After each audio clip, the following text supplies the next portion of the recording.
Champions ലീഗിലെ നിർണായക മത്സരത്തിൽ റയൽ മാഡ്രിഡിന് വിജയിക്കാൻ സാധിച്ചു. റയൽ മാഡ്രിഡ് ആരാധകരെല്ലാം അല്പം ആശ്വാസത്തിലാണ്. പ്രത്യേകിച്ച് അറ്റലാന്റ മികച്ച ടീമാണ്. അവരുടെ ഹോം ഗ്രൗണ്ടിൽ ബെർഗാമോയിൽ അവരുടെ ഹോം ഗ്രൗണ്ടിൽ 3-2 തോൽപ്പിക്കാൻ റയൽ മാഡ്രിഡിന് സാധിച്ചു.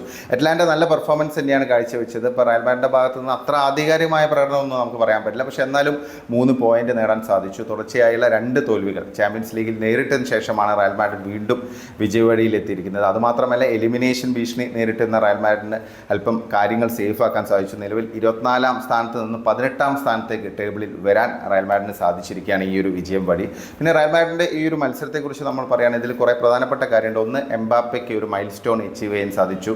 ചാമ്പ്യൻസ് ലീഗിൽ 50 ഗോളുകൾ നേടുന്ന താരമെന്നുള്ള റെക്കോർഡ് എംബാപ്പയ്ക്ക് സ്വന്തമാക്കാൻ സാധിച്ചു. അതിനൊപ്പം തന്നെ ത്രിമൂർത്തികൾ ഗോൾ നേടി എന്നുള്ളതാണ്. റയൽ മാഡ്രിഡിൻ്റെ പ്രധാനപ്പെട്ട 3 താരങ്ങൾ വിനീഷ്യസും എംബാപ്പയും ബെലിംഗാമും സ്കോർ ചെയ്തു എന്നുള്ളതും ആരാധകർക്ക് വളരെ സന്തോഷം നൽകുന്ന കാര്യമാണ്. പിന്നെ ഈ ഒരു മത്സരത്തിലേക്ക് വരികയാണെങ്കിൽ എംബാപ്പെ ആദ്യത്തെ അരമണിക്കൂറോളം നല്ല പെർഫോമൻസ് ആണ് കാഴ്ചവെച്ചത്. അദ്ദേഹത്തിൻ്റെ ആ ഒരു ഇൻഫ്ലുവൻസ് കൊണ്ട് തന്നെയാണ് റയൽ മാഡ്രിഡ് തുടക്കത്തിൽ തന്നെ സ്കോർ ചെയ്തത്. 10-ാം മിനിറ്റിൽ തന്നെ എംബാപ്പെ മികച്ചൊരു ഫിനിഷിലൂടെ സ്കോർ ചെയ്തു. ഡിറൂണിനെ മറികടന്നുകൊണ്ടായിരുന്നു എംബാപ്പയുടെ ആ ഒരു ഷോട്ട്. ആ ഒരു ഷോട്ടിന് അസിസ്റ്റ് ചെയ്തത് അല്ലെങ്കിൽ ആ ഒരു ഗോളിന് അസിസ്റ്റ് നൽകിയത് ബ്രാഹിം ഡിയാസ് ആയിരുന്നു. പിന്നീട് എംബാപ്പയ്ക്ക് മറ്റൊരു ചാൻസ് കൂടി ഉണ്ടായിരുന്നു. പക്ഷേ അത് ഗോൾ കീപ്പർ അറ്റ്ലാന്റയുടെ ഗോൾ കീപ്പർ സേവ് ചെയ്യുകയായിരുന്നു. പക്ഷേ ദൗർഭാഗ്യകരമായി എംബാപ്പെ 35-ാം മിനിറ്റിൽ പരിക്കേറ്റ് പുറത്തു പോവുകയാണ് ഉണ്ടായത്. എംബാപ്പയുടെ പരിക്ക് അത്ര സാരമല്ല എന്നാണ് റിപ്പോർട്ടുകൾ. എംബാപ്പെ പോയതിന് ശേഷം റയലിൻ്റെ കളി ഒന്ന് തണുത്തു. അത് മനസ്സിലാക്കി അല്ലെങ്കിൽ അത് മുതലാക്കി അറ്റ്ലാന്റ കളിയിലേക്ക് തിരിച്ചു വന്നു. അവർ കണ്ടിന്യൂസ് ആയിട്ട് അറ്റാക്കുകളൊക്കെ നടത്തി. പ്രത്യേകിച്ച് കെറ്റലേരയും പിന്നെ ലുക്മാനും നിരന്തരം അറ്റാക്കുകൾ നടത്തി റയൽ മാഡ്രിഡ് ഡിഫൻസിന് അല്പം തലവേദന സൃഷ്ടിച്ചുകൊണ്ടിരുന്നു. പക്ഷേ അങ്ങനെയാണെങ്കിലും റയൽ മാഡ്രിഡ് ഡിഫൻസിൻ്റെ ഭാഗത്ത് നിന്ന് ഫസ്റ്റ് ഹാഫിൽ കാര്യമായുള്ള പ്രശ്നങ്ങളൊന്നും ഉണ്ടായിരുന്നില്ല. പക്ഷേ ഫസ്റ്റ് ഹാഫിൻ്റെ ഇഞ്ചുറി ടൈമിൽ പെനാൽറ്റി വഴങ്ങേണ്ടി വന്നു. ചൗമേനി അനാവശ്യമായി പെനാൽറ്റി വഴങ്ങിയെന്ന് പറയേണ്ടി വരും. പക്ഷേ അത് യൂട്ടിലൈസ് ചെയ്ത് ഗോൾ നേടാൻ കെറ്റലാരയ്ക്ക് സാധിച്ചു. അങ്ങനെ ഫസ്റ്റ് ഹാഫിന് തൊട്ട് മുമ്പ് തന്നെ സ്കോർ 1-1 എന്നുള്ള നിലയിലേക്ക് മാറ്റാൻ അറ്റലാന്റയ്ക്ക് സാധിച്ചു. പക്ഷേ അങ്ങനെയാണെങ്കിലും സെക്കൻഡ് ഹാഫിൽ റയൽ മാഡ്രിഡ് തിരിച്ചു വന്നു. തുടരെയുള്ള അറ്റാക്കുകൾ നടത്തി അവർ ലക്ഷ്യം മുൻനിർത്തിയുള്ള പ്രകടനം തുടർന്നു. അങ്ങനെ 56-ാം മിനിറ്റിൽ വിനീഷ്യസ് സ്കോർ ചെയ്യുന്നു. സ്കോർ 2-1 ആവുന്നു. 3 മിനിറ്റുകൾക്ക് വിനീഷ്യസിൻ്റെ ഒരു അസിസ്റ്റിൽ നിന്ന് ബെല്ലിംഗാം സ്കോർ ചെയ്യുന്നു. 3-1 എന്നുള്ള രീതിയിലേക്ക് സ്കോർ മാറുന്നു. ആ ഒരു കമാൻഡ് അവർ തിരിച്ചു പിടിച്ചു. വിനീഷ്യസിൻ്റെ ഗോൾ വളരെ പ്രധാനപ്പെട്ട ഒരു ഗോൾ തന്നെയാണ്. പ്രത്യേകിച്ച് അദ്ദേഹം ഒരു പരിക്ക് കഴിഞ്ഞ് തിരിച്ചു വന്നിരിക്കുകയാണ്. ആ ഒരു മത്സരത്തിൽ അദ്ദേഹത്തിന് സ്കോർ ചെയ്യാനും സാധിച്ചു, അസിസ്റ്റ് നൽകാനും സാധിച്ചു. വിനീഷ്യസിൻ്റെ ഒരു ഗോൾ മികച്ചൊരു ഗോൾ തന്നെയായിരുന്നു. അറ്റ്ലാന്റയുടെ ഒരു ഡിഫെൻസീവ് ലാപ്സ് മുതലെടുത്തായിരുന്നു ആ ഒരു ഷോട്ട് വിനീഷ്യസിൻ്റേത്. നല്ലൊരു ക്ലിനിക്കൽ ഫിനിഷായിരുന്നു. അതിനുശേഷം പിന്നീട് ബെല്ലിംഗാം നേടിയ ഗോളാണെങ്കിലും വിനീഷ്യസിൻ്റെ ഒരു ലോങ് ബോളിൽ നിന്നാണ് ബെല്ലിംഗാം സ്കോർ ചെയ്തത്.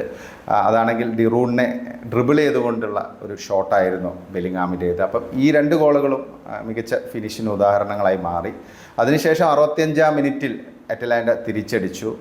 അവരുടെ സൂപ്പർ സ്റ്റാർ ഇപ്പോഴത്തെ ഏറ്റവും മികച്ച ഫോമിൽ കളിക്കുന്ന ലുക്മാനാണ് സ്കോർ ചെയ്തത്. ലുക്മാൻ നിയർ പോസ്റ്റിലേക്കൊരു ഷോട്ട് ഉതിർക്കുകയായിരുന്നു. അതങ്ങനെ ഗോളായി മാറി. പക്ഷേ അതിനുശേഷം ശരിക്കും റയൽ മാഡ്രിഡ് പൂർണ്ണമായും ഡിഫൻസിലേക്ക് മാറി എന്ന് പറയേണ്ടി വരും. കാരണം തുടരെയുള്ള അറ്റാക്കുകളുമായിട്ട് അറ്റലാന്റ ശരിക്കും ഭീഷണി സൃഷ്ടിച്ചുകൊണ്ടിരുന്നു. അവർക്ക് എങ്ങനെയെങ്കിലും ആ ഒരു സമനില ഗോൾ നേടണമെന്നുള്ള ലക്ഷ്യമായിരുന്നു. അപ്പോൾ അതിനുള്ള നിരവധി അവസരങ്ങളും അവർ സൃഷ്ടിച്ചു. പക്ഷേ ഇടയ്ക്ക് നമ്മുടെ goalkeeper Real Madrid goal കീപ്പറിൻ്റെ സേവുകളൊക്കെ ഉണ്ടായിരുന്നു. തിബോ കോർട്ടുവയുടെ സേവുകളൊക്കെ ഉണ്ടായിരുന്നു. പിന്നെ പൊതുവെ നോക്കുകയാണെങ്കിൽ റയൽ മാഡ്രിഡിൻ്റെ ഭാഗത്ത് നിന്ന് ഇത്തവണ ഡിഫൻസൊക്കെ വലിയ മോശമില്ലാത്ത പെർഫോമൻസാണ് കാഴ്ചവെച്ചത്. പിന്നെ ഡിഫൻസീവ് മിഡ്ഫീൽഡറുടെ റോളിൽ സെബയോസ് നല്ല പെർഫോമൻസാണ് കാഴ്ചവെച്ചത്. പിന്നെ റൈറ്റ് വിങ്ങിൽ ബ്രാഹിം ഡിയാസിൻ്റെ ഭാഗത്തു നിന്നും നല്ല അറ്റാക്കുകളൊക്കെ ഉണ്ടായിരുന്നു. അപ്പോൾ ടോട്ടലി നോക്കുമ്പോൾ അത്ര ഒരു പ്രശ്നങ്ങളൊന്നുമില്ല. വാസ്കോസിൻ്റെ ഭാഗത്ത് മാത്രമായിരുന്നു ഇപ്പോഴും എന്ന പോലെ ചില പാളിച്ചകളൊക്കെ ഉണ്ടായിരുന്നത്. പക്ഷേ ലുക്മാനെ കാര്യമായിട്ട് തടയാനൊന്നും വാസ്കോസിന് സാധിച്ചില്ല. അത് പിന്നെ നമ്മൾ എക്സ്പെക്റ്റഡ് ആണ്. അപ്പോൾ അങ്ങനെ നിൽക്കുന്ന അവസരത്തിൽ അവസാനം ശരിക്കും റയൽ മാഡ്രിഡിനെതിരെ സമനില ഗോൾ നേടാനുള്ള ഒരു സുവർണ അവസരം റെറ്റഗിക്ക് ഉണ്ടായിരുന്നു. പകരക്കാരനായി വന്ന റെറ്റഗി ശരിക്കും അത് ഗോൾ നേടിയെന്ന് വിചാരിച്ചു. അത്രയ്ക്കും അനായാസമായി സ്കോർ ചെയ്യാൻ പറ്റുന്നൊരു പൊസിഷനിലായിരുന്നു. ലുക്മാൻ്റെ ക്രോസിൽ നിന്നായിരുന്നു ആ ഒരു അവസരം ലഭിച്ചത്. പക്ഷേ അത് അദ്ദേഹം കളഞ്ഞു കുളിച്ചു. അതുകൊണ്ട് റയൽ മാഡ്രിഡിന് 3 പോയിന്റ് ലഭിച്ചു എന്നുള്ളതാണ്. അപ്പോൾ റയൽ മാഡ്രിഡിനെ സംബന്ധിച്ച് ഒരു തിരിച്ചുവരവാണ് ചാമ്പ്യൻസ് ലീഗിൽ. ഇപ്പം നിലവിൽ റയൽ മാഡ്രിഡ് 18-ാം സ്ഥാനത്താണ് നിൽക്കുന്നത്.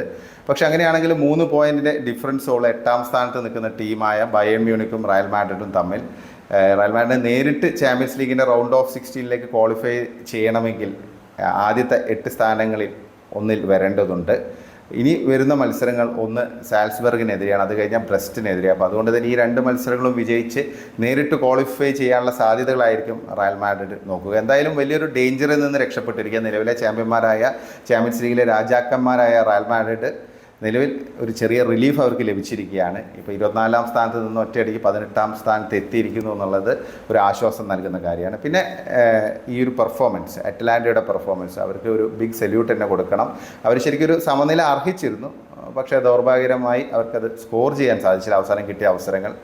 എന്തായാലും അത് ഗ്യാസ്പ്രേനിക്ക് അഭിമാനത്തോടെ തന്നെ മുന്നോട്ട് പോകാൻ പറ്റും. പോയിന്റ് ടേബിളിൽ, ചാമ്പ്യൻസ് ലീഗിൻ്റെ പോയിന്റ് ടേബിളിൽ അവർ 9-ാം സ്ഥാനത്തുണ്ട്. അപ്പോൾ അതുകൊണ്ട് തന്നെ അവർക്ക് യോഗ്യത നേടാൻ, അതായത് നേരിട്ട് യോഗ്യത നേടാൻ, റൗണ്ട് ഓഫ് 16ലേക്ക് യോഗ്യത നേടാനുള്ള അവസരം ഇനിയുമുണ്ട്.